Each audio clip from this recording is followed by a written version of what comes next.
what's nice, Nick? What? I feel old some days. Okay. And so sometimes it's nice to play games that are also old, so at least I feel like I'm not alone. Hey.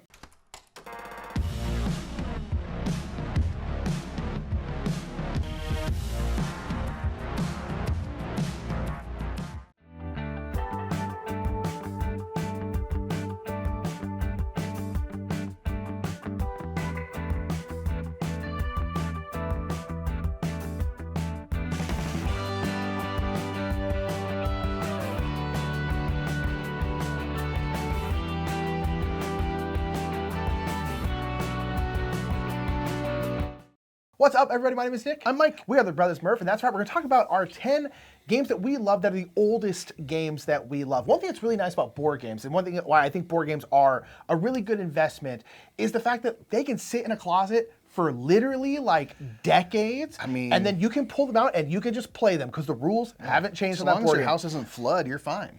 I really think it's wonderful, and I think it's a great analog thing that's like, yeah, we've had this game for like 40, 50 years. And so these would be games that we love that are older games. So games, you know, some are hundreds of years old, some are a decade or two old. Yeah. But these are the oldest games that we really, really love. Also, we're actively nowadays trying to play a lot of older games because there's a lot of great ones. So if you have any suggestions, pop them down in the comments below. We don't like chess. Sorry. Chess ain't gonna be on this list, but obviously we like that chess. it deserves respect. It deserves all the respect. But now let's pop in the comments because we want to find out about great older games. But let's go ahead and get into it.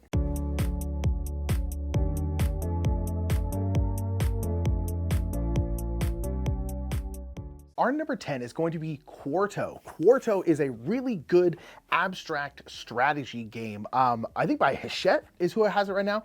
But this is a really interesting game that can be kind of demoralizing in a way because if you lose, it's because you gave your opponent the way to beat you, basically. So this is a game, there's a whole bunch of these, there's like Courier, and there's a whole bunch of different games in this kind of queue line. But this was an abstract strategy game where there are a bunch of these different pieces on the board, these big, nice wooden pieces, and they all have basically attributes. They have a certain height. They can either be like white pieces or black pieces, and they can have a hole in the top, or they could be solid. And so you win the game by getting 4 of them in the row that all share an attribute. So they can all be black or all the same height or all have a hole or something like that. But the kind of twist around the game is that every round you hand your opponent a piece to place. So it's one of those things where it's like you get to choose what they play. So it's like this really, really thinky abstract strategy game because you're just like, I need to not give them a piece that allows them to win. And so you're really trying to think like 2 or 3 things ahead and also trying to not give them the mode of winning. And the thing is, at one point someone is going to win, and that is because you gave your opponent something to beat you. Now, sometimes it could be a situation where you didn't have a choice.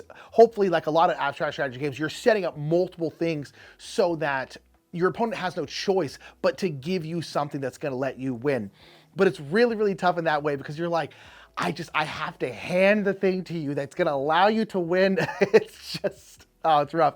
But it's really cool. I really like abstract strategy games that just have like nice wood pieces, very simple looking, you know, kind of like a Yinch or the Gift series where it's like very simple pieces, but still high quality and wonderful pieces. And Quarto is definitely one of those, but it's a very interesting way to have to think of stuff because you're like, oh, I have to block this because all of these are the same height. But what you're not looking at is the fact that all of these are the same color and you just gave your opponent the thing to put it down there and win the game. It's very, very interesting, very thinky, tough little abstract strategy game. It's a good one.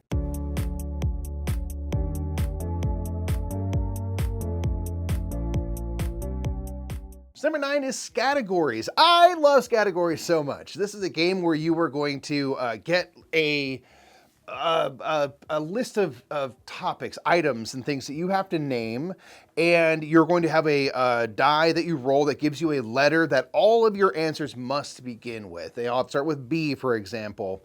And you're going to be coming up with answers that you think fit all of these topics. It might be like a boy's name, so you might want to say Brandon or something like that. But you want to make sure you don't write down something that somebody else has written down. So you really want to think outside the box, try to think of clever stuff, and of course with certain letters, that may be easier or harder to do, and you're trying to write down things very, very fast. I've just always enjoyed this game, you know, well before kind of diving into the hobby side of board games myself. I played a lot of Scattergories. I used to love trying to put like outlandish answers and try to argue why my answer was legal. Like, you know, very kind of the best of like what party type games can be. I also like word games and things and trying to like outfox your opponents. And of course, that always inevitably leads to like 4 people all saying this one random obscure thing that they all think they're so smart, and then they all wipe each other out. So it's just a super fun game. You can kind of play it forever because you might have the same card come up every so often, but the letter will be very different, so your answers have to change. It's just a really fun, write down stuff quick, think quick type of party game that just kind of just keeps on going.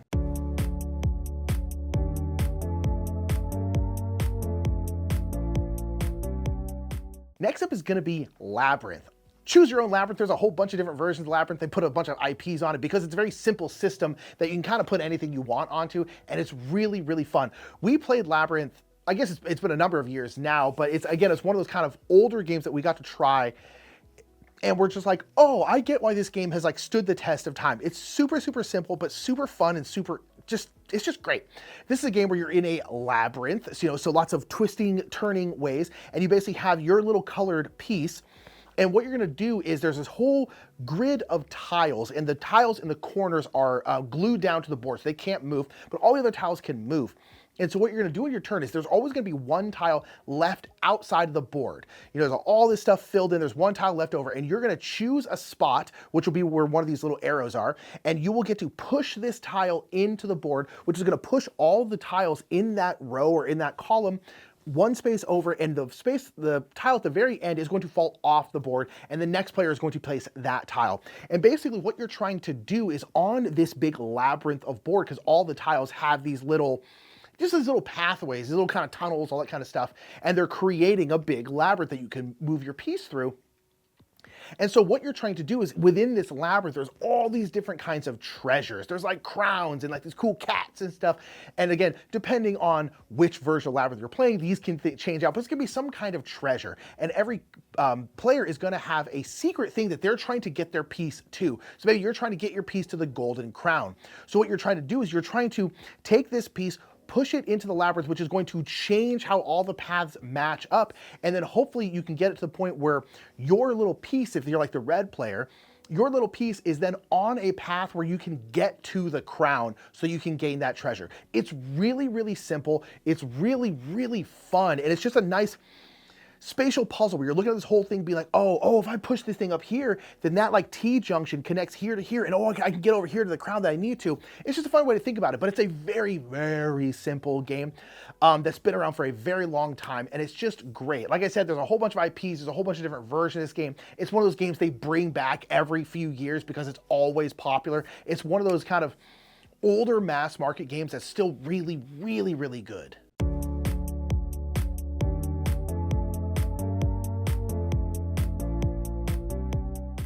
Next up is going to be Balderdash. I think most people have probably played Balderdash. This is a game where you're going to have very obscure words that probably most people have not actually heard of or would certainly know the definition of those words. And then it's going to be on us to all write down a definition for the word that we think sounds plausible.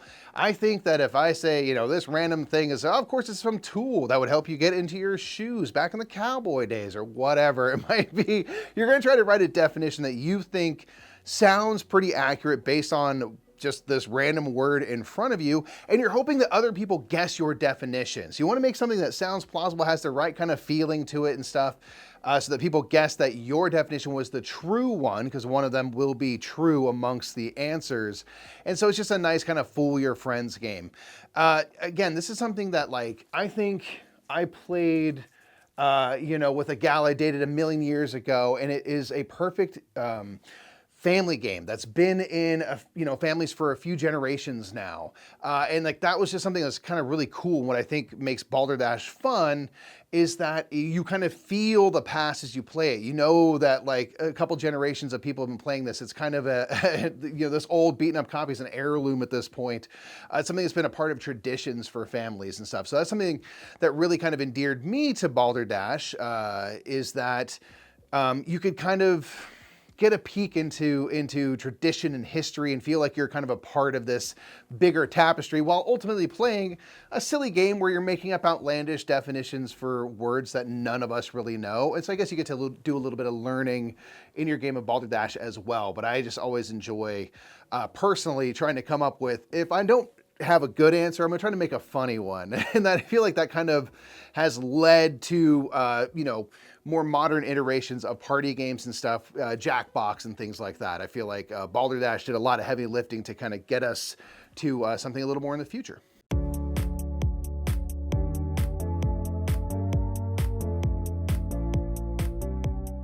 Number 6 is going to be Talisman. Now, granted, I will admit, we didn't play the original Talisman. We have played the further editions of Talisman. There's like, I think 4 or maybe even 5 editions now, but nonetheless, it's still the same Talisman. Talisman is a game that we played very early on into our kind of board gaming hobby space. When we first started getting the hobby, we played Talisman.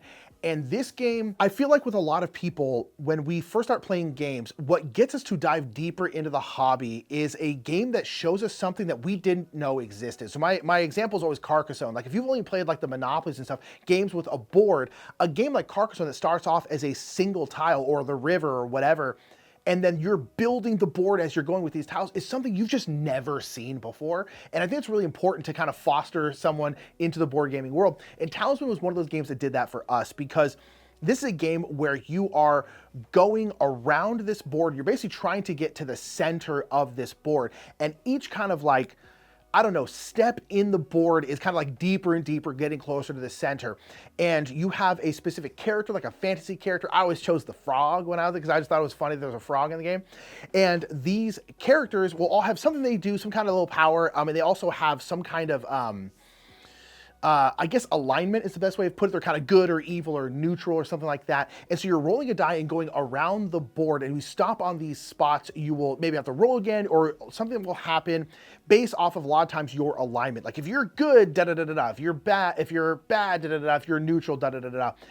And then you're basically trying to get to the point where you can move in a level. You can go further into the board, and then again, you're kind of going around so you can go further in. You're trying to get to the middle.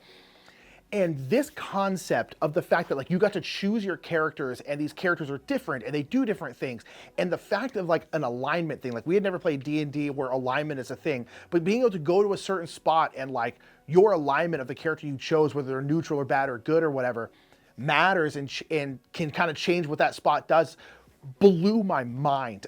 I had never seen that before. I thought it was the coolest thing on the planet. And there's, again, a reason why Talisman's lasted this long, why it's had so many different versions, because it's like, this is a game, particularly for newer gamers, gosh, gets you in so hard, because it just shows you all this stuff that you've never seen before, all these things you never thought was possible in a board game. Nowadays, I feel like board games, particularly D&D, is more in the general cultural zeitgeist. But when we started, 10, 15 years ago, probably more like 15 years ago now, that was something we'd never seen before, and it was just so cool. So Talisman is a game that like I still really love, because I have that nostalgia for it, for when we first got into board games, and it's just still good.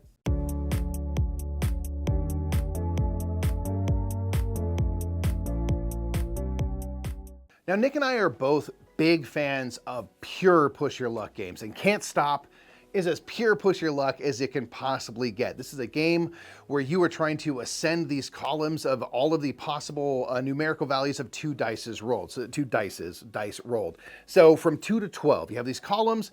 The 2s and 12s are harder to roll, of course, with dice. There's only one possible way you could roll those combinations. So they are shorter tracks than your 7s, which have many ways you can combine 2 dice to make the value of 7. So you are trying to ascend these columns and be the first one to ascend a column, because if you get to the top first, it blocks out that column for everybody else. No one can ascend on that column anymore. You want to be the first one to complete 3 columns to win.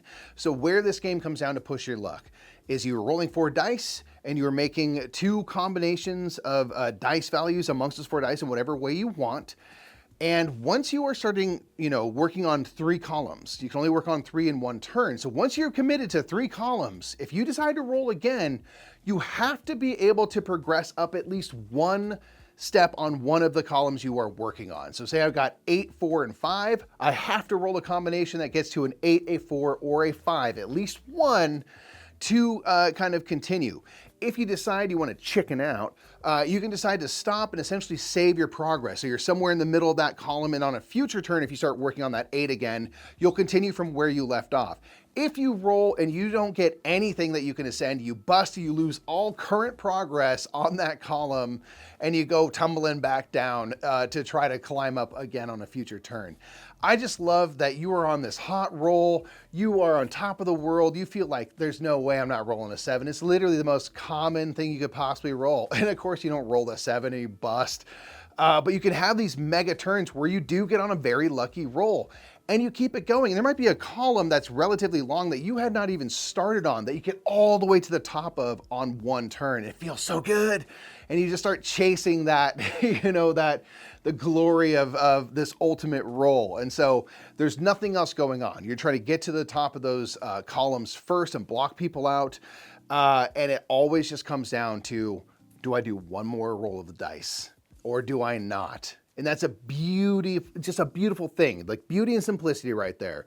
I don't want to have to get, you know, all these other things focus in on, you know, I'm just dialing in on, do I stop or can I not stop? And of course you can't stop, because that's the name of the game. And it's so fun to have these big feast or famine moments. I will never, ever get tired of playing Can't Stop.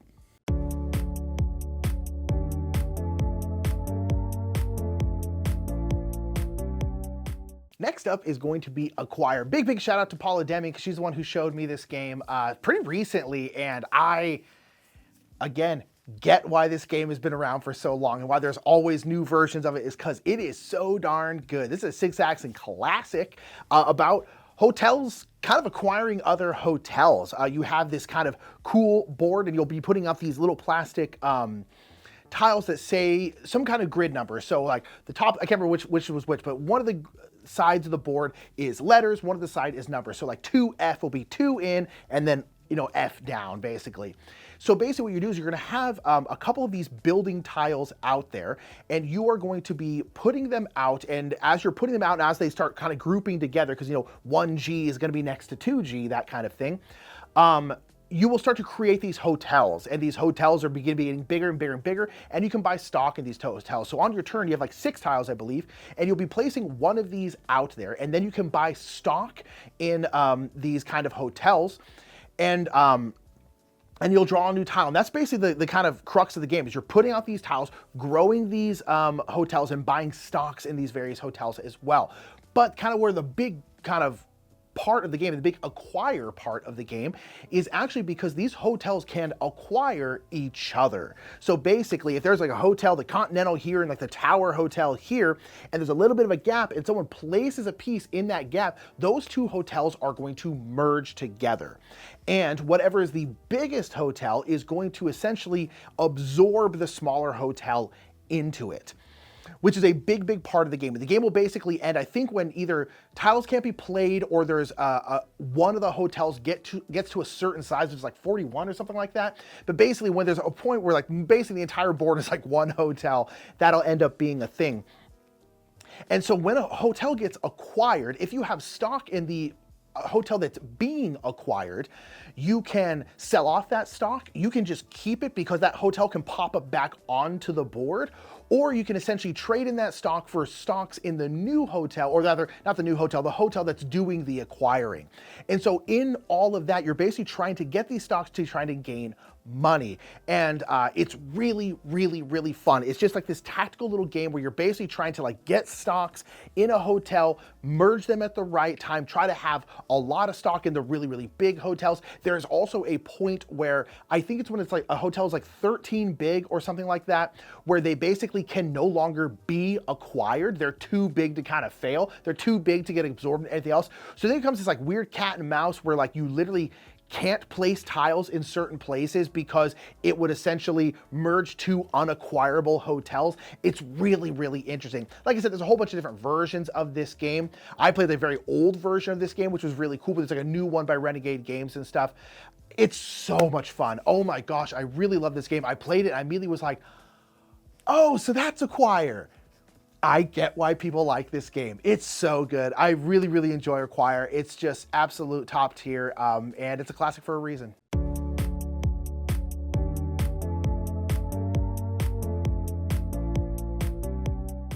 Next up is going to be Spades. Trick taking, of course, has been around for a long time. Also, you have Hearts and many other games that are played with a standard 52 card deck. And then, of course, many other games that use their own special cards and stuff for trick taking. So Spades is my introduction to trick taking. And it's a game where you're playing in partners, so 2 teams of 2, and you and your partner are going to come up with a bid of how many tricks do you think you can win. Basically, you win the trick by playing the highest card amongst all cards played. You want to win that trick, and you want to hit your bid exactly. So without communicating, obviously, and saying what cards you have, you're trying to communicate with your partner about like how strong you feel like your hand is. And then, of course, the spade suit is the trump suit, which can beat other cards of different suits. Even if you have a lower 2 of spades, will beat a king of hearts, because it's kind of the special souped up suit that you have to break into. So this was one that was really fun because because I was playing on a team, I used to play this at a job. I worked security, and we would play spades kind of at the end of the night and stuff because I worked through the middle of the night. And I was able to really kind of jump in and learn about the way you communicate through your card play. Because I had a partner I was playing with, and I had someone who was very good about like explaining, hey, when I played this card, this is what I was trying to say. I was trying to say, I'm out of hearts here, and I could have played this if I had it, but I didn't. So this is what I was trying to infer. And I was able to learn a little bit of that kind of beautiful secondary language of trick taking, where I can't tell you what I have, but I can kind of give you an idea by the cards I play or what I'm trying to attempt to do, because again, you're trying to hit that magical bid number exactly. If you take more than you bid on, you're going to lose points and stuff like that. So you want to be really precise if you can. So Spades is one that's awesome. Again, there's 1,000,001 card games that can be played with a standard 52 card deck, which is awesome. It sort of represents the immenseness of what games can be. A simple a deck of cards can handle so much. But Spades was the one for me that, again, way before I was like a board gamer proper, I played this card game, and then later on was able to discover trick-taking games as a category and be like, oh, that's that one game I play. I had no idea that was like a larger thing. So it's a beautiful thing that kind of is still a super fun game to play.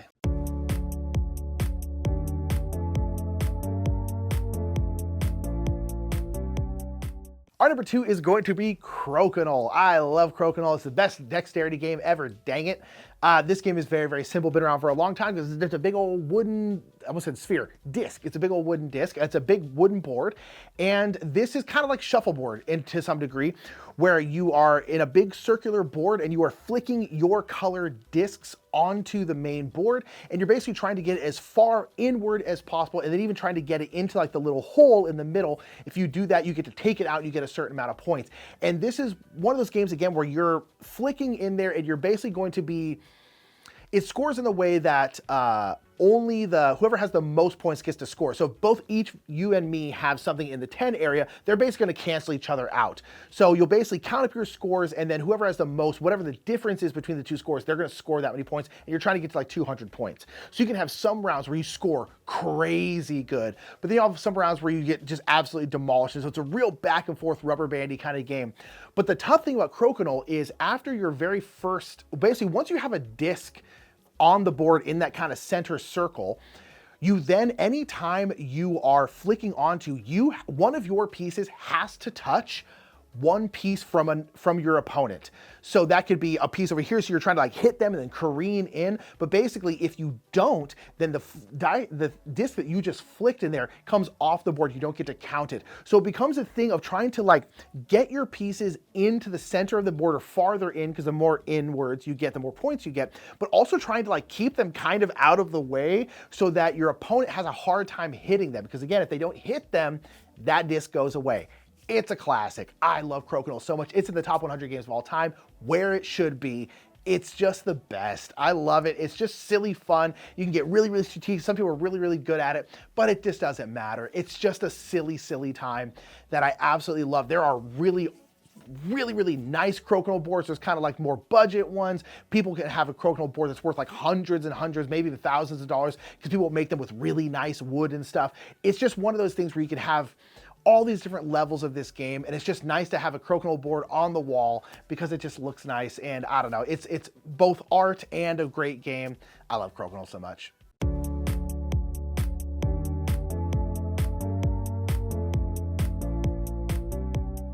So number one oldest game we love, and it's a game that we've loved the longest in our own personal lives, is Cribbage.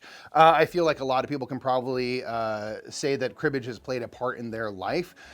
This is one that we are very lucky to have been taught by our grandparents. You know, they used to have weekly Cribbage games. They were Norwegian immigrants, and they would meet up with other Norwegian families and stuff, and they had like these weekly games of Cribbage. And so when we were coming up, when we were young lads, they wanted to impart this kind of tradition of playing Cribbage, and they would teach us. And this was something that was really great, really fantastic. Our uncle also taught us a lot of Cribbage and stuff, and used it as a tool to help us, you know, learn basic arithmetic, adding numbers together. Because, you know, as you're playing cards, their value will be kind of what you're adding to the overall value of all cards played. And so you had to learn quick addition skills, which really sharpened that up for Nick and I. And I remember getting better at addition through playing this game, which was something that, you know, I wasn't conscious of happening at the time in terms of like learning through play, but I had this beautiful opportunity to learn some skills that I think translated into real life. So Cribbage is just such a good family game. You can play it 1v1, you can play it 3-player in teams. You know, Nick and I played double deck 9-card Cribbage and stuff. There's 1,000,001 iterations because the game's been around for a little while. And I think, again, you know, I talked earlier about Spades and just something that uses a 52-card deck and the beauty of things that can come from there, you know, the complexity of different types of games, and this is a perfect one that's like casual. You know, there's definitely moments to be clever, but you know, you're ultimately kind of dealing with the hand that you got and kind of doing that. So it's a great game for socializing with. There's enough game going on that you can kind of focus on stuff. There's not so much going on that you can't have a chat or a, you know, a cup of coffee while you play. And again, it was really cool, and I feel really honored to have been taught by our grandparents, because this was such a kind of important tool for them when they're in a, you know, a country that they're not familiar with, and finding community and stuff, and then keeping this game, you know, going for, you know, another 50, 60 years. I mean, that's just mind-boggling. I hope that we are still playing some of our modern board games 50, 60 years from now. Whether or not we're doing that, I'm pretty sure we'll still be playing Cribbage, which is incredible. Just the, you know, its ability to endure is really fantastic. And it's just one that in our hobby and talking with people about board games, there are so many people that Cribbage was a part of their upbringing, you know, something from kind of a, you know, their grandparents' generation and stuff. And I love seeing it continue. And as someone who's now a father, I can't wait to pass it on to my daughter and kind of keep things moving. So Cribbage, still absolutely incredible game. So there are 10 games that we really love that are on the older side of things. I mean, again, the year 2000 was 26 years ago. I mean, yeah, that's the thing. If anyone thinks, oh, that's just, no, that's multiple decades, almost 3 decades ago. Which is, that's not pretty rad. wild, yeah. That hurts my heart and brain to hear. So get in the comments, folks. We want to hear from you. What are some games from yesteryear that you still love playing today? Board games are always evolving and stuff, which I think is amazing. We've been in this like golden age of, you know, evolution of what games can be, but it doesn't mean that games from the past aren't necessarily still great today. Yeah. So we want to get some more suggestions as we try to dive back into the past and play games from yesteryear some more. So give us your favorite yesteryear games in the comments below, and we'll see you on the next Top 10. Bye, everybody.